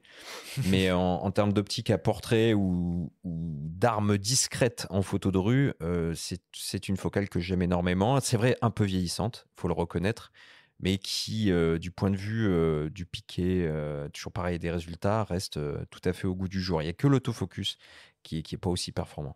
Ouais. On n'a pas parlé de la monture L, tiens d'ailleurs. Bon, quand on parle de la monture Sony, on parle généralement de la monture. Non, mais tu as raison. Mais vas-y, il y a plein vas-y, d'optiques qu'on n'a pas citées d'ailleurs. 18-40. C'est ça, par exemple. Mais après, c'est vrai que pour le coup, on retrouve le Sigma 90 mm 2.8, on retrouve le Sigma 85 1.4. Ah, voilà. Mais par exemple, on a aussi, par exemple, pour ceux qui aiment vraiment se faire très plaisir, il y a le Leica APO Summicron SL 90 mm f2. Pour le coup, c'est quelque chose de sympathique, voilà, c'est velouté. Pour les portraitistes qui veulent absolument être sur Leica et donc accompagner leur boîtier, par exemple SL2 ou SL3 d'une optique Leica, parce que pour le coup ça fait sens, oui, évidemment j'ai envie de dire. Et pour le coup le savoir-faire de Wetzlar se retrouve une fois de plus, bon, franchement. Oui, puis sinon, en monturel, on a le 85 mm 1.8, donc qui est à la frontière entre les deux catégories qu'on a abordées, celle des standards et des téléobjectifs, avec cette particularité qu'on trouve chez Tamron en montureux sur les focales fixes, c'est-à-dire qu'il y a des dimensions très proches sur toutes les optiques 1.8, du 18 mm au 85, et une uniformisation au niveau du diamètre du filtre. Enfin, tout cela permet notamment aux vidéastes de les utiliser plus facilement sur tout ce qui est gimbal, et système de stabilisation. Et puis, ça reste plutôt abordable par rapport notamment à l'optique Leica que tu viens de citer. Bon. C'était quelle optique dont tu parlais, Tamron en L ? Non, pas en L. Je disais Tamron a fait les mêmes choses du point de vue gabarit en montureux. Ouais. J'avais pas suivi. Pas en L. Okay. Ah, Tamron en L, c'est drôle. Bah oui, c'est ça. Pour l'instant, il n'y a pas. On continue avec les longues focales. Et là, maintenant, on va essayer d'aller voir loin avec les zooms, et on vous propose un focus sur l'une des nouveautés de l'année, à savoir le 150-600 mm d'OM System. On écoute Thierry Bourque d'OM Digital Solutions nous le présenter. Donc cette optique, le 150-600 à ouverture 5.6.3 stabilisée, a été conçue pour s'adresser à une autre clientèle, comme on le dit souvent sur la photo animalière, des gens qui recherchent des focales pouvant dépasser le 1000 mm. Donc, puisqu'en termes de cadrage, cette optique correspond à un 300 1200 mm 5-6.3 d'ouverture. Donc, c'est des valeurs extrêmes que l'on peut avoir besoin en photo animalière. Pourquoi on peut en avoir besoin? Puisqu'on a la chance d'avoir aussi des photographes qui sont toujours dans le respect du monde animal et qui ne cherchent pas absolument à s'approcher au plus près de l'animal, mais qui veulent garder une certaine distance pour ne pas perturber l'animal. Donc cette optique allant jusqu'à 1200 mm, et si on veut pousser l'extrême, il est compatible avec nos 2 téléconvertisseurs, donc le téléconvertisseur 1.4 et le doubleur de focale, ce qui pourrait permettre d'aller jusqu'à 2400 mm.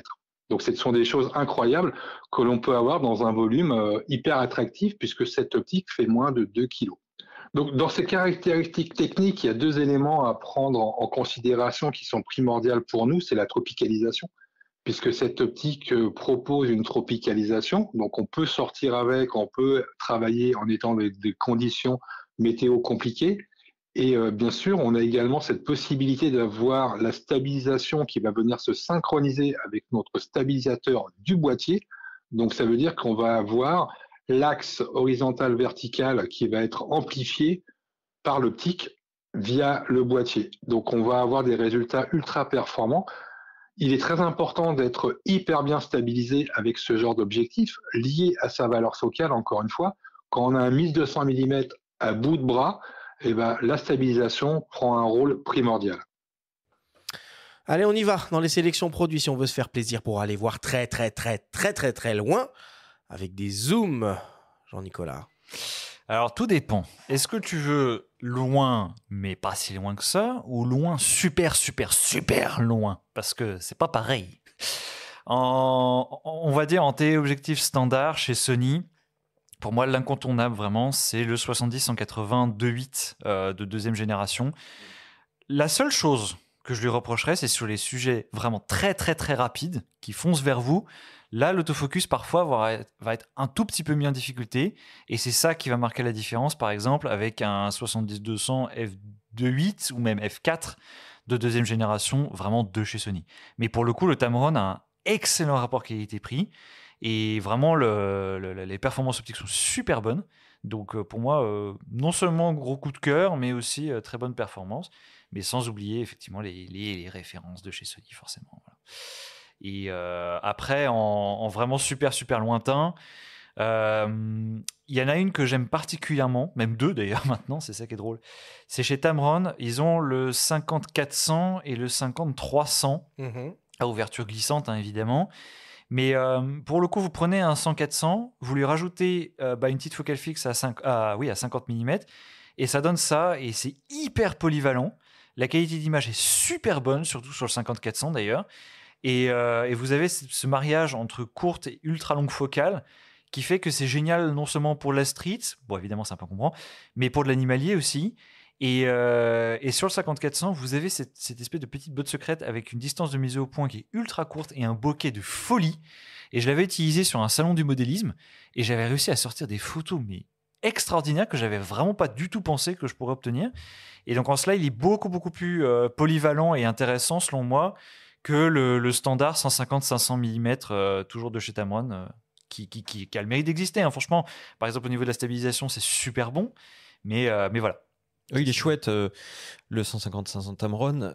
Mais je regrette qu'ils aient pas sorti un 150-600 comme ils ont su le faire et le maîtriser en réflexe, même si les zooms que tu as cités ont l'intérêt d'être à la fois originaux et performants et vraiment bien placés. Ouais.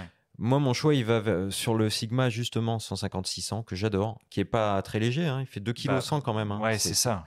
Ok, c'est pas léger, mais on peut l'utiliser avec des convertisseurs. Et pour l'avoir beaucoup utilisé, notamment en safari animalier, j'étais ravi par la qualité des images, en le comparant notamment avec les versions réflexe, à tel point que j'aimerais bien qu'ils fassent presque une version contemporary. À l'époque, en réflexe, ils avaient scindé en 2. Ils avaient fait un 150-600 Sports et un 150-600 contemporain plus accessible, un peu plus léger. Et je me dis qu'il y a peut-être de la place pour faire un modèle un peu plus, avec quelques concessions, et de l'alléger un petit peu, même s'ils ont un 100-400 aussi qui est très bon.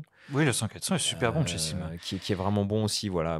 Et qui existe en monture X d'ailleurs, aux mêmes dimensions. Yes. Mais ce 150-600, vraiment, moi, je le valide et je le recommande chaudement. Et quid du 60-600, toujours de chez Sigma, là, le fameux Bigma? Ouais, le Bigma, moi je suis moins fan, mais il y a des fans, tu parlais tout à l'heure d'aéromodélisme ou en photo aérienne, sur des meetings, c'est une optique qui va être très prisée parce que hyper polyvalente et à raison. Après, là, on est vraiment dans ce que j'appelle moi la boulimie, c'est-à-dire que le zoom est déjà une forme de boulimie puisque on essaye d'embrasser un maximum de situations en un objectif, donc on va plus bouger et on va essayer d'en faire un maximum. 60-600, là, c'est vraiment peut-être de la fainéantise, c'est-à-dire on va vraiment pas aller chercher quoi. C'est pour passer directement d'une focale plutôt courte à une focale super longue, et de ce point de vue-là, c'est assez génial. Ouais. Moi, ce que je lui reproche au Bigma, c'est le poids. Et en fait, quand on est à fond de zoom et que les lentilles sont très franchement vers l'avant, à moins d'être taillé comme Stallone ou Schwarzenegger, oups, ouais, ça fait mal à l'épaule. Là, on parlait de 2,1 kg pour le 150-600, là on est presque à 2,5 kg. Ouais. Donc ouais. là, c'est un petit peu plus effectivement. 2,5 kg est vraiment vers l'avant en fait, c'est ça le truc. C'est pas du tout concentré. C'est vrai que la répartition, ça c'est quelque chose de très important aussi. Ouais. C'est vrai. Bon, même s'il existe des rotules pendulaires, des monopodes et compagnie. Évidemment. Mais voilà, donc 150-600. Bon, voilà, qui embrasse la monture Sony E et mécaniquement la monture L. Si on s'intéresse à mécaniquement pour les modèles Sigma, pour les modèles Sigma, Sigma, évidemment, précisons toujours. Si on s'intéresse maintenant à la monture Canon RF. Alors, Canon RF, on a le 70-200Z dont on a parlé abondamment au début d'émission. Moi, mon coup de cœur, et ça reste vraiment lui, c'est le RF 70-200 F4, qui est super compact. Tout petit. Vraiment, c'est une canette de soda, en fait. Et une canette blanche. C'est ça. Il est hyper agréable à utiliser. Le bokeh est hyper agréable. Ok, l'ouverture est que de F4, donc effectivement, basse lumière, bon, c'est un peu moins lumineux, évidemment, que F2.8. Mais moi, c'est vraiment mon coup de cœur intersidéral, à tel point que, justement, ça me fait aimer, en fait, les boîtiers Canon, cette optique. Et c'est suffisamment rare, justement, pour être souligné à quel point une optique vous fait aimer un écosystème tout entier. Oui, mais j'ai eu ça, comme toi d'ailleurs, avec le R6 II, mais pour le 100-500. Pareil, toujours dans la catégorie des zoom téléobjectifs, qui n'est pas lumineux. Ça, c'est un peu le problème. Donc, le 100-500, c'est f4 5 7,1. Ouais, donc c'est vraiment pas top. Mais on a quand même les performances d'une optique de sériel. J'adorais le F 100-400 version 2 en version réflexe. Et je trouve que là, on a vraiment son équivalent.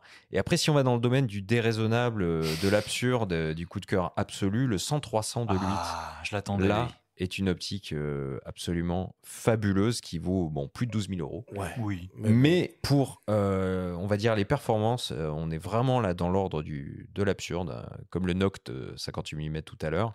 Pour se faire plaisir, si vous avez la chance sur un salon en boutique de simplement essayer à Montier très très bientôt d'essayer cette optique, c'est vraiment un régal. Ouais, c'est génial. Après, pour faire justement de l'animalier aussi, alors je vais la citer même si c'est pas forcément un coup de cœur, c'est le 200-800 6.3.9 de Canon toujours.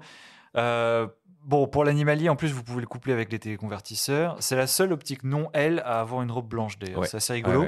C'est effectivement en plein jour, avec des très bonnes conditions lumineuses. Ouais, cette optique, elle est à considérer parce que c'est des super, super longues focales sans que ça coûte un rein. Même s'il est un peu cher pour ce que c'est. Et surtout, bon, l'ennui, c'est l'ouverture à f9 à fond de zoom, qui s'atteint d'ailleurs assez vite. Et là, pour le coup, oui, à Montier-en-Der, le lever des grues, même avec un boîtier super performant comme un R3 ou à forcerie un R1, l'autofocus du boîtier ne fait pas tout et malheureusement, le manque de luminosité se fait sentir. Mais c'est une proposition qui a le mérite d'exister et qui est moins chère que le 100-500 que tu as mentionné tout à l'heure. Bon, Nikon maintenant. Nikon, petit patapon. En monture Z, pour moi, le coup de cœur, ça reste le 70-180, qui est très inspiré par Tamron d'ailleurs. Et non, pour le coup, c'est la déclinaison de la première version du 70-180 de Tamron en monture Z. Ouais, voilà. Donc, effectivement, en termes d'autofocus, il a ses petits défauts, mais la qualité optique est super bonne, le bokeh est super bon, et il est beaucoup plus léger, beaucoup plus compact et beaucoup plus abordable que le 70-200 f2.8 de Nikkor, qui est super bon, mais qui est super gros aussi. Franchement, il faut le dire. Oui, moi, nostalgique du 200-500 époque réflexe. Oui. Moi, je conseillerais plutôt le 180-600, mais là, évidemment, on va dans les plus longues focales. ouais, Donc c'est on va même compléter ce que tu as dit. Ouais. Mais là, je trouve que 180-600, donc on n'est plus sur une ouverture fixe. Rappelons que le 200-500, c'était f5-6 constant. Ouais. C'était vraiment une optique remarquable, plutôt légère pour ce qu'elle était, du coup. Limite, elle aurait presque le gabarit aujourd'hui pour être couplée à des hybrides et garder un ensemble assez homogène. Mais je trouve qu'avec ce 180-600, ils ont une belle proposition qui n'est pas donnée aussi. On est dans les 2000 €. Mais couplé à un Z6 III, pour faire de l'animalier, on ne va pas rater beaucoup de photos. Mais on retrouve aussi le Tamron 50-400 en monture Z, dont on parlait tout à l'heure. Oui, et ça, c'est très sympa. Et je le préfère. Pas mal de choix en monture Z chez Tamron. Bah, c'est ça. Et je le préfère justement au 100-400, qui est très bon. Alors 100-400 que j'ai pas cité, mais qui est vraiment cher aussi. Bah, c'est ça. C'est il est excellent, mais un peu cher. Ouais. Sinon, on prend le 70-200 de litres pour ceux qui ont déjà investi cette somme-là. On met un convertisseur. Oui. Voilà. Après, chez Tamron aussi, on n'y pense plus parce qu'elle est un peu ancienne maintenant. C'est le 70-300 f4.5.6.3, toujours de chez Tamron d'ailleurs. Et alors, ok, il reste franchement perfectible à fond de zoom. L'autofocus est de l'ancienne génération, c'est RXD. Mais honnêtement, pour qui justement a envie de se faire plaisir en longue focale, en Nikon sans se ruiner. C'est vrai qu'avec un Z6 III, ça peut le faire. Ouais. Ou un Z6 II, ou un ZF, ou un Z5 d'ailleurs, qui est un boîtier dont on ne parle plus. Mais franchement, on en parlait la semaine dernière, figure-toi. C'était mon coup de cœur dans les pleins formats. Parce que tant mieux. En rapport qualité-prix. Bah oui, c'est ça, il est stabilisé. Franchement, c'est sur cette gamme de prix. Le viseur est très bon, stabilisé. Bah oui. Et donc, avec un boîtier comme celui-là, je trouve le 70-300, on a une bonne polyvalence, une qualité d'optique honnête. Donc, oui, mentionnons-le. Bon, et personne ne mentionne le 28-400 mm. Mais c'est pas grave. C'est un bridge. C'est normal. C'est pas grave. On change de monture. On s'intéresse au micro 4 tiers. On a entendu Thierry nous présenter le 150-600 mm. C'est pas forcément l'optique la plus compacte et la plus légère qu'on peut imaginer pour ce système-là. Mais attention, on va taper du 1200 mm instantanément avec un objectif comme ça. Ouais. C'est vrai que pour le coup, avoir un 1200 mm à portée de main, c'est quand même assez extraordinaire. Après, ce qui est dommage, c'est qu'on perd la philosophie du micro 4 tiers, à savoir petit, compact, léger. Et bon, on n'a rien sans rien, donc forcément, c'est un compromis à faire. Moi, je trouve qu'il a quand même sa pertinence pour les fans d'animalier. Ça tombe bien, c'est la cible visée particulièrement par OM System. Donc oui, il a le mérite d'être là. Et moi, je resterai en micro 4 tiers sur le 100-400, que je trouve, pour garder en fait l'intérêt du micro 4 tiers et ce bon équilibre, on va dire, entre luminosité, encombrement, performance. Les 100-400 Lumix OM System, ça fait quand même du 200-800, imaginez un peu, quoi. À main levée, ça reste des optiques qu'on peut mettre dans un sac à dos sans vraiment s'épuiser, les lombaires et compagnie. Moi, je resterai là-dessus. Et mon coup de cœur absolu, ça reste le 50-200 f2.8.4. Siglé Leica, mais proposé au catalogue Lumix, je trouve vraiment extraordinaire et équivalent d'un 100-400. Moi, j'avais bien aimé le 40-150 2.8 Pro de chez OM il System. est superbe aussi. Franchement, lui avec un petit convertisseur, c'est très très belle optique. Puis ça reste relativement accessible. En neuf, il est aux alentours de 1002. Et en occasion, on peut le retrouver, alors un petit kilométrage au compteur, mais on peut le retrouver aux alentours de 600, 750. Donc ça reste vraiment raisonnable pour une optique lumineuse, quoi. Ah oui, superbe.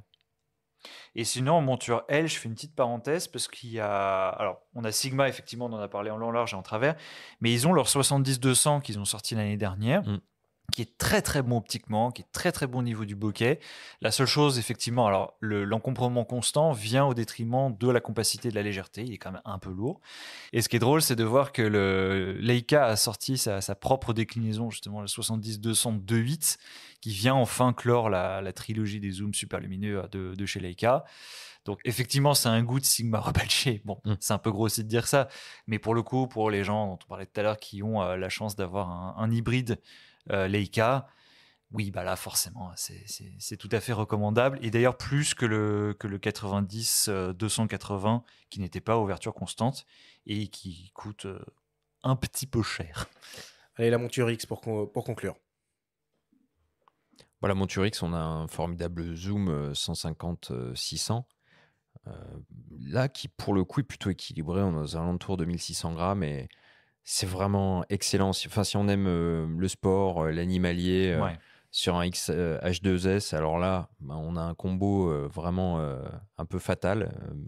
Moi, j'irais là-dessus. Fatal bazooka. Ouais, c'est ça. Sinon, j'aime bien, chez Fuji, j'aime bien le 55-200. Qui est f3.5 4.8. Oui. Alors, il est un peu singulier, il est stabilisé. Il a une bague de diaph. C'est une optique vraiment qui a un certain charme, qui est petite et qui permet c'est un bon rapport d'utiliser des longues qualité-prix. focales, qui a un bon rapport qualité-prix. Non, franchement. Après, en coup de cœur absolu sur la monture X en longue focale, pour moi, ça reste encore lui le 50-140 2.8. Alors certes, il est un peu lourd, il fait son petit point quand même. Il mériterait une version 2 lui aussi. Oui. Mais après, je l'ai utilisé avec le XH2S quand on l'a testé, et pour le coup, il supporte la rafale à 40 images par seconde Ouais, et sans optiquement, problème. il est magnifique Et encore. super bon, le bokeh est d'une douceur, mais French Mail, je suis désolé. Ouais. Mais tu as raison, il est très bon encore. Ah, il reste super bon, ça, il n'y a pas de souci, il n'y a pas à tortiller. À bonne température. Tout à fait maïté. Parfait. Bon, pour terminer, on fait un petit tour très rapide autour de la thématique de la macro cette année. 2 nouveautés notables dans cette catégorie d'objectifs. Un 90 mm f2.8 Tamron, on en a déjà parlé, Tout à fait. décliné en monture Sony E et en monture Nikon Z. Et un 100 mm f2.8 proposé par Lumix. Si on veut faire de la macro Jean-Nicolas, monture par monture, une optique, qu'est-ce que tu recommandes ? Montureux directement 90 mm macro de chez Tamron qui ouais non franchement. Après c'est vrai qu'on a aussi le Sigma 105 2.8 qui C'est reste mon choix. Ouais. super monture bon. E et L. Ouais, directement. Utilisable avec des convertisseurs. Ouh. 1.4 et 2, qui est pour moi l'argument massu. Nice. Et mais après aussi j'ai tendance à recommander. Alors je précise, pardonne-moi de te couper la chic, utilisable avec des convertisseurs en monture L uniquement. Ça a son importance.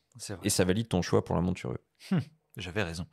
Alors, plus sérieusement aussi, on a aussi le Laowa 90 mm f2.8 ultra macro 2x, donc qui permet d'avoir un rapport de grossissement. Microscope là. Oh, quand même pas. Non, pour le coup, si on est fan par exemple de photos d'insectes ou de pistils de fleurs ou ce genre de choses, c'est une optique pour le coup qui est vraiment hyper agréable à utiliser. Et moi, je me souviens m'avoir pris vraiment beaucoup de plaisir à le tester. Donc, pour le coup, si vous n'avez que faire de l'autofocus parce que vous considérez, et parfois à juste titre d'ailleurs, qu'en macro, on n'en a pas besoin, c'est quelque chose à considérer, je trouve. Dans la même famille, chez OM System, le 90 mm f3.5, rapport 2:1, donc, permet d'aller vraiment très près de son sujet. Moi, je trouve que c'est un peu l'optique macro ultime, hein. Enfin, en ce qui me concerne. Tout ce que j'ai pu utiliser quand on s'amuse un petit peu à aller voir l'univers microcosmos, c'est plutôt sympa. Après, le 100 mm aussi qui est sorti cette année, Lumix, de par sa grande compacité. Alors, il n'est pas donné, je trouve, pour ce qu'il est, parce qu'il n'est pas non plus d'une construction de très très haut niveau, mais petit gabarit, ouverture à f2.8, distance minimale de mise au point de 20 cm. Enfin, on est sur un truc qui est quand même vachement valable. Et pour le coup, la promesse de compacité de l'hybride, là, prend tout son sens. Je suis d'accord avec toi. Après, en matière de compacité aussi, chez Nikon, alors c'est pas du tout la même focale évidemment, mais on a le 50-2.8 qui est très intéressant parce qu'il pèse que 260 grammes. Ouais. Et je le trouve forcément beaucoup plus polyvalent que les optiques qui sont à 100 mm. Et on l'utilise souvent à la rédac justement parce qu'il est vraiment très sympa. La seule chose, c'est qu'il n'est pas en encombrement constant. Donc quand on fait la mise au point très rapprochée, en fait, il se déploie très légèrement. Et faut faire attention effectivement à pas le choquer, on va dire. Mais avec la distance de mise au point minimale qui est de 16 cm seulement, franchement, c'est très sympa. Et davantage à considérer pour moi que le 105 mm macro f2.8 qui lui est beaucoup plus spécialisé forcément avec une focale pareille. Tout à fait. En équivalent chez Canon, on peut citer, enfin en équivalent, on n'est pas sur la même focale, mais on peut citer le 35 mm f1.8 macro qui reste plutôt abordable. C'est une focale standard qui permet de photographier très très près aussi. Et on a aussi, donc en monture X, on a ce genre d'optique avec le 30 mm macro. Donc c'est vrai qu'on l'oublie parfois. On peut en combiner à la fois focale un peu regard standard et polyvalent et photographie rapprochée. On va plus peut-être parler de macro au rapport 1-1, quoique le 30 mm l'est, mais on peut cumuler les deux. Ouais. Bah, pour moi, en monture RF, 85 mm f2, toi. non, c'est pas lui. Non. C'est pas lui. Non, c'est le 100 mm f2.8 L macro classique. IS USM, Ouais. mais qui a un rapport de grossissement max depuis le passage à l'hybride de 1,4. Oui. Et surtout, il a un truc qui est assez étrange, c'est la bague qui s'appelle SA Control, qui permet de modifier le rendu du bokeh. Et pour le coup, c'est hyper drôle parce qu'on a une optique créative, entre guillemets, chez Canon en série L, ce qui est complètement inattendu. Et franchement, j'avais eu un bon gros coup de cœur avec cette optique, qui en plus est tropicalisée, reste relativement compact. Et autant le 100 mm macro en version réflexe était déjà hyper bon, autant là, ils ont réussi à le rendre encore plus intéressant, justement avec tous ces points-là. Et après, en monture X, effectivement, on a le 80 mm de chez Fuji, qui est super intéressant parce que complet, performant, magnifique optique, stabilisé. Il y a un vieillissant 60 mm macro qu'ils avaient sorti vraiment au tout début de la monture X, qui gagnerait aussi à être revu, mais c'est vrai que pour les amateurs de macro, j'ai cité le 30, le 80, c'est l'incontournable. Tu as 65 mm aussi de 8 de chez Laowa, là aussi avec un rapport de reproduction de 1. Et pour le coup, pour les vrais amoureux pour les amoureux de la vraie macro, entre guillemets, là, on a quelque chose de très, très pertinent. Eh ben, c'est parfait. Merci beaucoup, Jean-Nicolas, et merci à toi aussi, Benjamin, pour toutes vos recommandations.